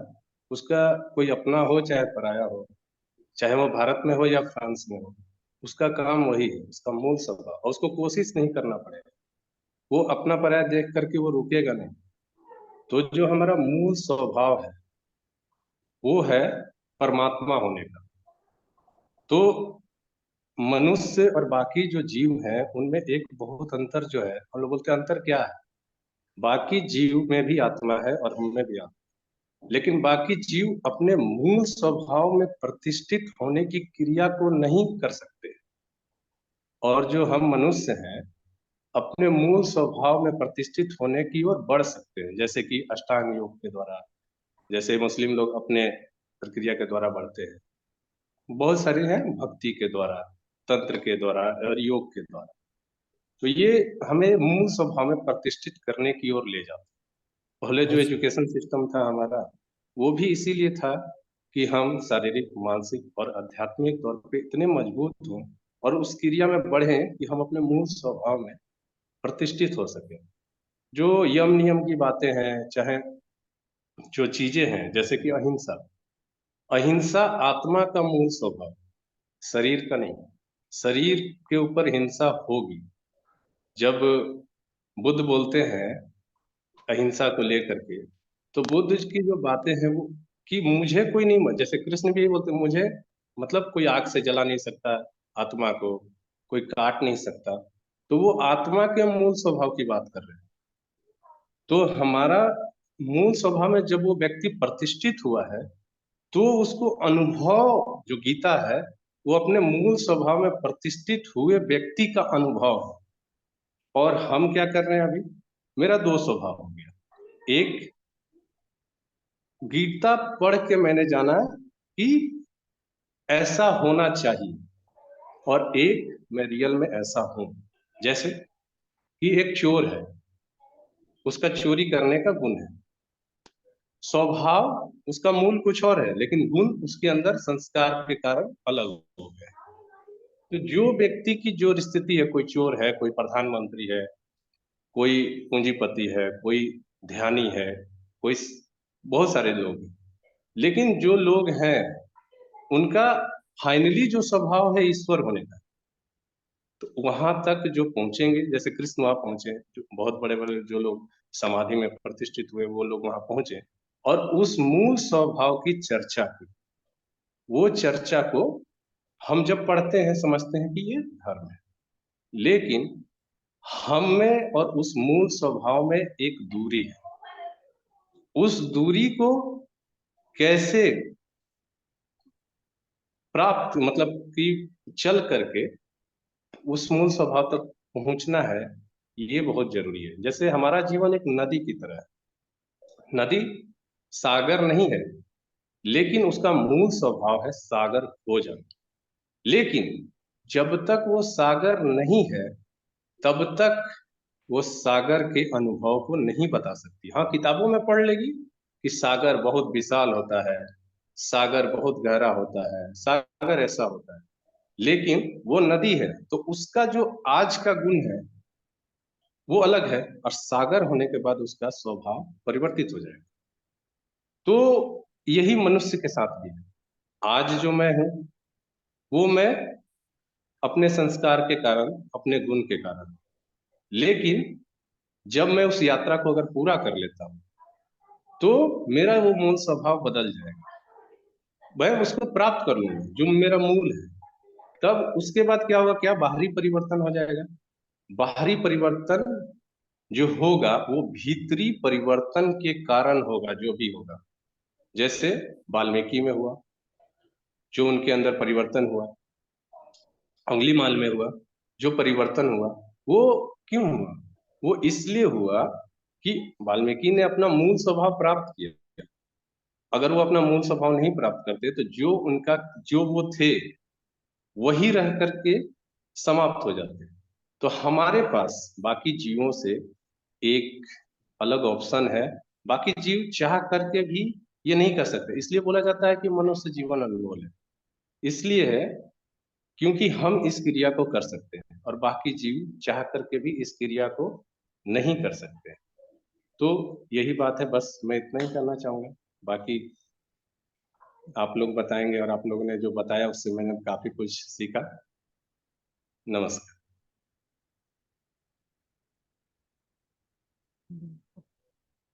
धन्यवाद केसर भाई। दरअसल एकदम बिल्कुल जो जो आधार वाली बात है, एक्चुअली आप व्यवहारिक तरीके से हमारी जो हमारे गौरव भाई कह रहे थे ना कि बहुत सरल शब्दों में, क्योंकि सरल ईश्वर है, सरल ही ईश्वर। यानी जो आज हम कहते हैं ना सरल रेखा खींचो, तो उसमें क्या होता है, सीधा। अगर इसको गणित में देखें और फिजिक्स में देखें तो जितना ज्यादा हमारे अंदर वक्रता होती है, यानी हमारे स्वभाव में जो मूल मूल भाव जो आने की बात है, यानी कि ईश्वर बिल्कुल अनंत है और अनंत स्ट्रेट होता है, सीधा होता है।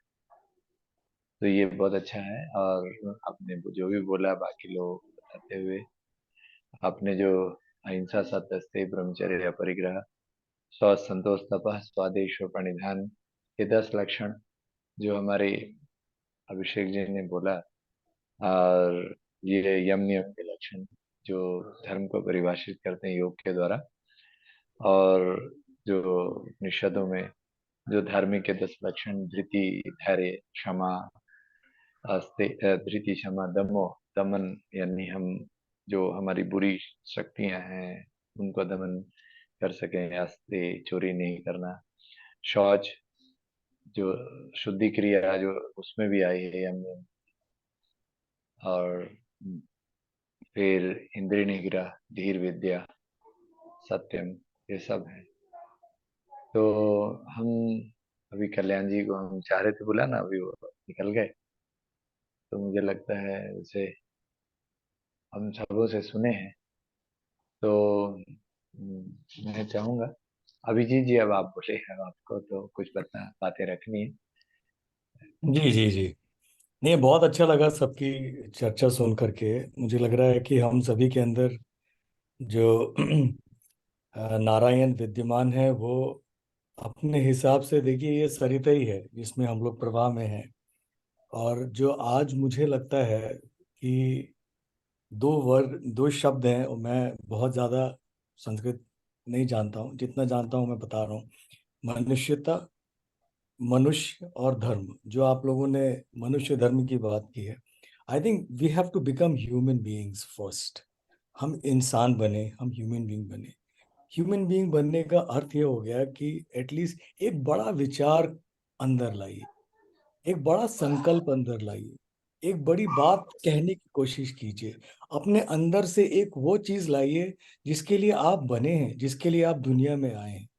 ये सबसे बड़ी चीज है, अदरवाइज हम सब में कोई फर्क नहीं है। और दूसरी चीज क्या है, मैं गंगा जी में जाता रहता हूँ, अभी मैं कल परसों गया, मैंने एक सिक्का डाला गंगा जी में, मुझे सिक्का नीचे तक दिखाई दिया। अब यही बात मैं करता हूँ कावड़ के समय में, वो सिक्का बिल्कुल नहीं दिखाई देता है। उसके पहले आप गर्मियों में चले जाइए, पूरी गंगा मैली रहती, दिखाई नहीं देता है, पानी पूरा मटमैला रहता है बारिश की वजह से, किसी वजह से। यही लाइफ है, this is what it is. आपको कोशिश ये करनी है, किसी समय में आपका लाइफ ऐसी मटमैली हो जाएगी, किसी समय में एकदम पारदर्शिता लाइए, अपने अंदर ट्रांसपेरेंसी लाइए, become a simple person, become an easy person, become somebody who is easy to talk to. एक अच्छे से विनम्रता से आदमी आपसे घुल के बात कर सके। आप किसी का हाथ पकड़ो तो उसको ये लगे कि हाँ, ये मेरे साथ का है, ये मेरे बीच का है, ये मेरा व्यक्ति है। ये मनुष्यता है, ये स्थापित होनी चाहिए। और देखिए क्या हो रहा है कि बहुत सारे धर्म हैं और बहुत सारी चीजें हैं और बहुत सारा विज्ञान है और बहुत सारी चीजें हैं करने के लिए। हमारी सबसे बड़ी प्रॉब्लम ये होती है कि हमको या तो पूरी बाइबल पढ़नी है, या तो पूरी गीता पढ़नी है, या तो पूरी रामायण पढ़नी है, या कुछ नहीं करना। मैं ऐसा व्यक्ति हूं जिसको चांद चाहिए या कुछ भी नहीं। तो ये जो हमारे बीच की समस्या है, इसको सॉल्व करने के लिए there has to be a first step. पहला प्रयास, पहला कदम एक बच्चे की पहली बार उठने की कोशिश होती है, एक बच्चे की पहली बार चलने की कोशिश होती है। उसी प्रकार से मनुष्य जो है उसको एक एक फर्स्ट स्टेप लेने की स्पेस मिलनी चाहिए। हम लोगों को बहुत बड़ी बड़ी चीजें समझने की जगह छोटी चीजों से शुरुआत करनी चाहिए। तो पहली चीज मुझे लगती है कि मनुष्यता होनी चाहिए। मुमोक्षतम, मनुष्यतम मुमोक्षतम। मनुष्यतम पहली चीज है किसी भी अपने कार्य की। दूसरा है थोड़े से मुमोक्षु बनिए, थोड़े से जिज्ञासु बनिए, थोड़े से क्यूरियस होइए। ये पॉट होल्स हैं, ये हमारे लिए सेवा करने वाले लोग हैं। ये लोग ये लोग वो लोग नहीं हैं जो हमारे सिर पे बैठ करके डांस करेंगे। ये हमारे नेता लोग हैं, ये लोग हमसे नीचे हैं, ये हमारे लिए काम कर रहे हैं। हम लोग ये सोचना बंद कर देते हैं, we are so caught up. हमारे घर की दाल रोटी चल रही है, इसके वजह से हमने गुस्सा, हमारा गुस्सा आना कम हो गया, हमें परेशान होना कम हो गया। हम किसी की दुख में दुख को देख करके दुखी नहीं होते हैं। सड़क चलते एक्सीडेंट होता है, उससे हमको हर्ट नहीं होता है। हमारे घर में किसी फैमिली में कुछ हो गया, हमको उससे फर्क नहीं पड़ता है। यही सब चीजें होती हैं जिनसे धर्म बनता है। और हमने क्या किया है कि धर्म के नाम पे, चाहे वो हमारे अपने जितना भी साधु समाज है या सनातन समाज है या धर्म है, मैं किसी के विरोध में नहीं हूं। मैं ये कहना चाह रहा हूं कि वो सब चीजें बहुत अच्छी हैं, बहुत इंपॉर्टेंट है। लेकिन जो सबसे इंपॉर्टेंट चीज है वो ये है कि हमको अपने लिए खड़े होने की जगह चाहिए, अपनी बात को कहने की जगह चाहिए। और हमारी बात अगर लोग नहीं सुन रहे हैं तो उनको सुनाने के लिए एक मंच चाहिए। It is been high time. हमने बहुत समय से, बहुत समय तक हिंदू धर्म के नाम पे बहुत कुछ झेल लिया है, बहुत कुछ ले लिया है। अब हमारा समय आया है कि हम अपनी बात बोलें, अपनी बात कहें। और जिसको नहीं समझ में आता है, जिसको नहीं सुनाई देता है, उसको इग्नोर करके उसको बोलिए जिसको सुनाई देता है। और उसको नहीं समझ में आता तो ऐसी जगह पे बोलिए जहाँ सुनाई देता है। वो जगह अगर नहीं है तो वो जगह बनाइए। It is time, it is time for us to get up and get going and do something about it.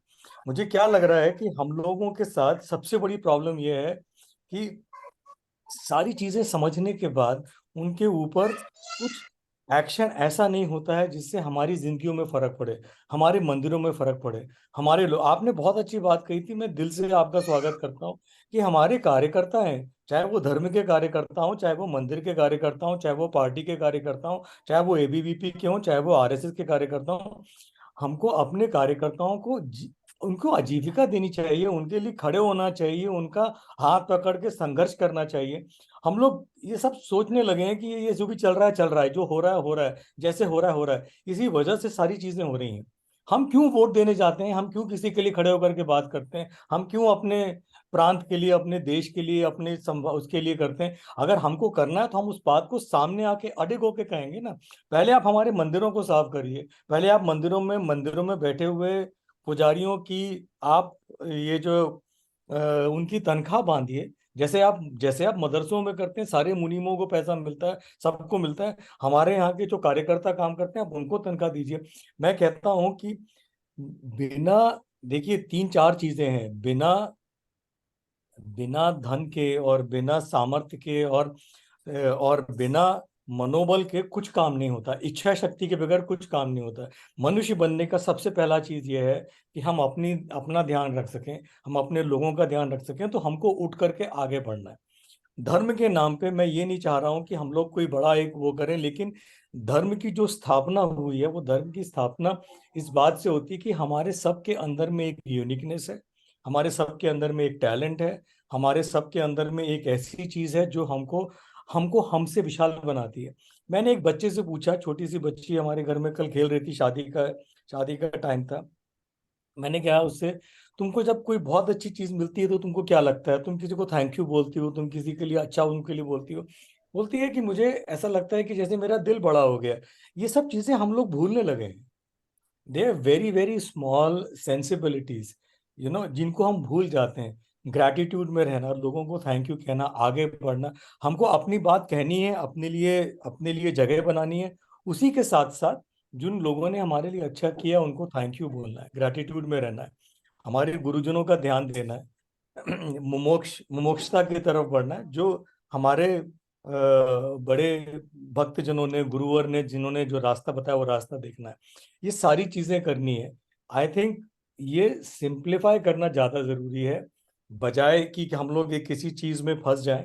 हमको ये करना चाहिए इस मंच के द्वारा, इसके द्वारा कि एक बड़ा विचार बनाया जाए, उस बड़े विचार के प्रति लोगों को सजग किया जाए, और उस सजगता के साथ उस विचार को लेकर के आगे बढ़ा जाए।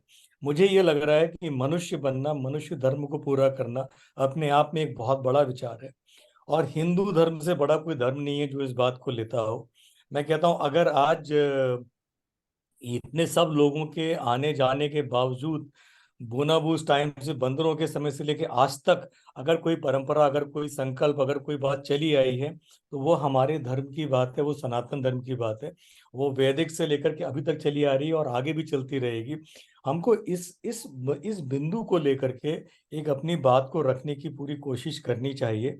मेरा कहना यह है कि हम लोगों को मिल करके अपने, और मैं ये नहीं कह रहा हूँ कि हम लोग बहुत बड़ी कुछ चीज करें, जैसे सोशल मीडिया हो गया या अपने लोग हो गए, अपनी बात हो गई। हमें सिर्फ ये करना चाहिए कि हम जो भी चीजें अपने धर्म के प्रति करना चाह रहे हैं, उसके लिए एक छोटा सा एक ग्रुप बना लिया जाए, एक छोटी सी बात बना ली जाए। जैसे अभी हमारा पुरुषार्थ का एक कार्यक्रम है, पुरुषार्थ की धर्म सभा होती है, पुरुषार्थ का ये जैसे अभी ऑनलाइन मीटिंग हो रही है। हम लोगों को इसमें लोगों को जोड़ना चाहिए, अपनी बात कहनी चाहिए, और उनको ये बोलना चाहिए कि एक नैरेटिव हो, वो नैरेटिव को बनाया जाए जो सब लोग मिल के बनाए, और उसको सब जगह प्रवाहित किया जाए, धीरे धीरे धीरे धीरे आगे बढ़ाया जाए। और मैं बोलता हूँ कि सबके अंदर अगर आज हम एक बात ये कह दें कि आपको एक एक बड़े विचार को अपने अंदर लाइए, एक अच्छा इंसान बनने की कोशिश कीजिए, और उसके लिए हमारा जो प्लेटफॉर्म है इसकी सहायता लीजिए, और आप लोगों को जोड़िए और लोगों से बात कीजिए। This is good enough for us to take it forward. मुझे ज्यादा मैं समझता नहीं हूँ। मैं जुड़ा हुआ हूँ बहुत सारी संस्थाओं से, और मैं खुद मेरे फादर संस्कृत के प्रोफेसर रहे हैं, वो कालिदास एकेडमी वाइस चांसलर रहे हैं, कालिदास एकेडमी के डायरेक्टर रहे हैं, उनको राष्ट्रपति ने सम्मानित किया है संस्कृत भाषा का। उन्होंने 70 साल अपनी पूरी आयु, बहुत अल्प आयु से लेके अभी तक उन्होंने संस्कृत भाषा की सेवा की है। मेरी माँ ने संस्कृत भाषा की सेवा की है, वो भी वाइस चांसलर रही, वो भी प्रोफेसर रही हैं। मेरे घर में संस्कृत भाषा बहुत बोली जाती रही है, और हम लोग सब लोग, मेरे गुरु स्वामी सत्यमित्रानंद जी, मैं संस्था से जुड़ा हुआ हूँ, भारत माता मंदिर, अपना भारत का ये जो भारत जनहित ट्रस्ट, और हम लोग बहुत कुछ काम करना चाह रहे हैं। हम ये कह रहे हैं कि मिल करके लोगों को जोड़ने की आवश्यकता है, अपनी बात कहने की आवश्यकता है। मैं कह रहा हूँ, हम आपके अंदर जो चीज़ है वो कहीं पे भी नहीं है। एक एक बड़ी जबरदस्त एनर्जी है, इसको हमको धीरे से एक एक ऐसी चीज के साथ जोड़ना है जो कि सर्वस्व है, आत्मा और परमात्मा का ही कनेक्शन है। और ये जर्नी जैसे ही चालू होती है, लोग जुड़ने लगते हैं आपसे। मैं ये कहना चाह रहा हूँ कि हम लोग इस मंच के थ्रू अपनी बात कहने का प्रयास करें, और लोगों को जोड़ने का प्रयास करें, और एक अच्छे संकल्प को लेके आगे बढ़ने का प्रयास करें। हमारे जो मंदिर हैं उनके अंदर, वहाँ पे संयम हो, नियम हो, लोग बात पंडितों को ठीक से कार्य करना आए, वहां पे जैसे भी मैं गया था जगन्नाथपुरी दर्शन करने के लिए, वहाँ अवधेशानंद जी की कथा हो रही थी, काफी अच्छे लोगों ने कथा कराई थी। वो इतनी भीड़ हो जाती है मंदिर में, लोग बाग वहां जाते हैं ऐसे गिरने पड़ने लगते हैं। थोड़ा सा उसको ऑर्गेनाइज कर दिया जाए, हमारे मंदिरों का डॉक्यूमेंटेशन हो जाए, हमारी चीजों की एक अच्छे से एक ऐसी संस्कृति। देखिए क्या होता है कि हम तो चले जाएंगे, हमारे बाद की जो जनरेशन हैं, वो जनरेशन धीरे धीरे धीरे डिटैच होती जा रही है। अब हम लोग जमीन पे खड़े हुए, हम लोग पहले जो हमारे पूर्वज थे वो, आप ये समझिए कि जबरदस्त पानी के अंदर खेत के अंदर बैठ के काम करते थे। अभी हम लोग जो है ना 10th फ्लोर से काम कर रहे हैं। आगे आने वाली जो जनरेशन है वो हेलीकॉप्टर से काम करेगी। हम कल्चर के बारे में उतना ही जानेंगे, संस्कृति के बारे में उतना ही जानेंगे जितना हम जानते हैं। मुझे नहीं लगता है कि मेरे मेरे दोस्तों के बच्चों ने रामलीला देखी है या रामलीला में पार्टिसिपेट किया है। वो हमारे तक ही खत्म हो गई वो कहानी। मैं ये चाहता हूँ कि कुछ इसके थ्रू अपन एक अच्छा लोग जुड़ करके एक अच्छा कार्य करें, एक अच्छी बात करें, अपने धर्म को, अपनी चीजों को बहुत सिंपल तरीके से लोगों तक पहुंचाने की कोशिश करें। और इन सब में अभिषेक जी हैं, आप हैं, अभिषेक जी ने तो बहुत अच्छा पूरा एक्सप्लेन किया। मैं इतना अच्छे से एक्सप्लेन नहीं कर पाता हूँ, समझता हूँ, पढ़ता हूँ, और मेरे बोलने में वो स्पष्टता नहीं है, वो सौम्यता नहीं है, वो मेरी संस्कृत के प्रति मेरा वो अभ्यास नहीं है, मैं नहीं कह पाता हूँ। पर मैं बहुत निश्चल, देखिए हम जितनी निश्चल मन से और अच्छे से काम करने की कोशिश करेंगे, हम आगे बढ़ेंगे। और मैं ये बड़ा दृढ़ता से कहता हूँ कि कोशिश करिए, बड़ा विचार बनाइए और बड़ी संस्था बनाइए और बड़े पैसे इकट्ठे कीजिए। बिल्कुल भी ये जो आपने मुझे बोला संतोष में रहिए, किसी और विषय किसी और दिन हम इस पे चर्चा करेंगे, और नियम में रहिए, संतोष में, बिल्कुल भी इसमें यकीन नहीं करता हूँ। मेरे दृढ़ विश्वास है कि जितना पैसा आता है आप खर्च करिए। आज की डेट में सबसे बड़ी प्रॉब्लम ये है, इनइक्वालिटी की है। बस्तर में एक आदिवासी लड़का रह रहा है, एक दिल्ली में किसी आईएएस ऑफिसर का बच्चा है, एक सैन फ्रांसिस्को में सिलिकॉन वैली के किंग का बच्चा है, एक किम करके कोरिया का प्रेसिडेंट है। इनमें से किसी को एक पैसे की अकल नहीं है, और इन सब लोगों ने पैसा इतना दबा के रखा हुआ है जिसको पूछे नहीं। Money velocity, money direction, money the way it moves matters. अगर ये हमारे, अगर कल के दिन आज तक अगर अगर 25-25 कंट्रियों को, 140 कंट्रियों में से अगर 70 कंट्रियों में अंग्रेजों ने रूल किया कॉलोनी बना करके, तो वो पैसे की वजह से कर पाए थे। बिल्कुल पीछे मत हटिए, अपने धर्म के लिए, अपने घर के लिए, अपने लोगों के लिए बड़ा संकल्प करिए, बड़ा बात करिए, बड़ा विचार बनाइए, बड़े जोरों से आगे चलिए। हम सब आपके साथ हैं। मैं चाहता हूं कि हर व्यक्ति के अंदर वो ऊर्जा हो जो जो हमारे हमारे आचार्यों के अंदर है, जो हमारे जो जो गुरुओं के अंदर है, रविन्द्रनाथ टैगोर के अंदर थी, विवेकानंद के अंदर थी, जो हमारे जिन्होंने अद्वैत स्थापित किया हमारे आचार्यों के अंदर। मैं ये कहता हूँ कि हमारे अंदर हम सब वही हैं। हम में से ही एक, आप ये सोचिए कि जब हम स्कूल में थे या हमारे जो बच्चे अभी पढ़ रहे हैं, उन्हीं में से एक बच्चा है जो कल के दिन निकल के विवेकानंद बनने वाला है। उन्हीं में से एक बच्चा है जो कल के दिन निकल के कुछ और करने वाला है। अगर वो आज पूरा समय खाने के टाइम पे भी मोबाइल चला रहा है और हर विषय उसको संग्रहित करता चला जा रहा है, तो वो उससे उसका नुकसान होता है। लेकिन हमें अपने धर्म के लिए, अपने लोगों के लिए सचेत होना है, हमको एक बड़ा काम करना है, और हम लोग इसलिए यहाँ पे जुड़े हैं। मैं चाहता हूँ कि इस संस्था के थ्रू, इसके विचार के थ्रू आप सब जुड़िए और एक बड़ा संकल्प लेकर के आगे चलिए। Thank you, sorry for the long monologue. जैसे मोनोलॉग नहीं था, बहुत सबों ने अच्छा बहुत बोला। अच्छा बोल। जी जी। सबसे निवेदन है कि आपका जैसे जो नंबर है वो चैट में अगर डाल दें, माधवी दीदी, गौरव जी भाई, जी जी है जी ना, और बिल्कुल। केसर भाई। हाँ, व्हाट्सएप तो नंबर मैंने कुछ किया लोग का है। तो नंबर है। जी जी, जी व्हाट्सएप पे की कर दिया है उसे, आप एक बार यहाँ भी लिख दीजिए, चैट में भी बोल अपना के फोन नंबर लिख, नहीं बोल नहीं, दूं चैट में टाइप कर दीजिए, चैट चैट में में। टाइप, ओके ओके ओके अभी कर चैट दूँ। में टाइप। तो अभिषेक भाई, मैं चाहूंगा कि आप इसको कंक्लूड करें। जी, धन्यवाद गौरव जी। आचार्य जी, समय काफी हो चुका है। आप सभी का भागीदारी बहुत महत्वपूर्ण है और विषय इतना गंभीर है कि इसमें चर्चा से ज्यादा इसमें काम करने की आवश्यकता है। बिल्कुल। और हम बाहर तो तभी काम कर पाएंगे जब हम इसको इसको मोबाइल नंबर देना है, धर्म कैसे का जल्दी आचरण चेक। अपने जीवन में उतारेंगे। चैट में देना तो मम्मी पागल है हम क्या? धर्म के कहीं आचरण और को अपने प्रोग्राम जीवन में करेंगे तो उतारें बुलाएंगे। और उतारने से पहले धर्म मेरा को नंबर जानें। इसमें चैटिंग कर दो। इसी आवश्यकता को सभी के सामने रखते हुए मैं अपनी वाणी को विराम दूंगा और आ, आशा करता हूं कि आप भी कुछ आखिरी के बातें हमारे सामने रखकर इस चर्चा को हम लोग आज के लिए खत्म करते हैं, फिर इसको अगले सप्ताह आगे बढ़ाएंगे। आचार्य जी।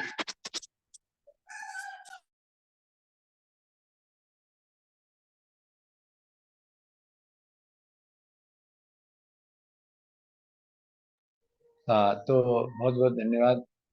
अभी जो आज बातें हुई उसको हम सभी अगर कंक्लूड करें तो ये है कि हमारा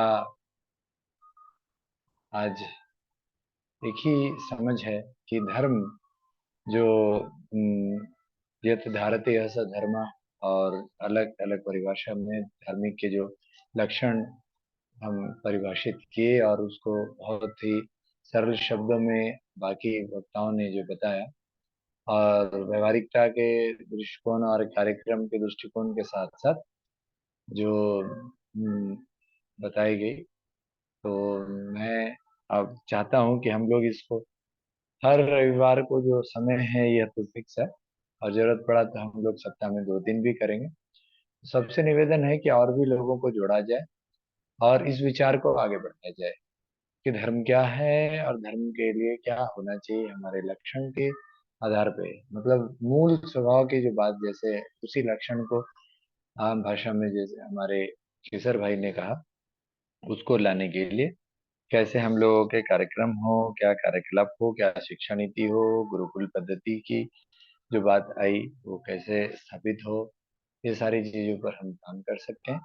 ये बहुत ही महत्वपूर्ण होगा, और आशा है कि हम लोग इससे ज्यादा लोगों से जुड़ते हुए अभी हम आगे बढ़ेंगे। और आप सबों को अभी जैसे हमने नंबर ले लिया सबका, और आप लोग भी जो लोग आज दूसरे का नंबर यहाँ पे नोट कर लें, और हम लोग ग्रुप बनाते जाएंगे तो इसमें सबको अपना अपने एक दूसरे से आदान प्रदान करने का मौका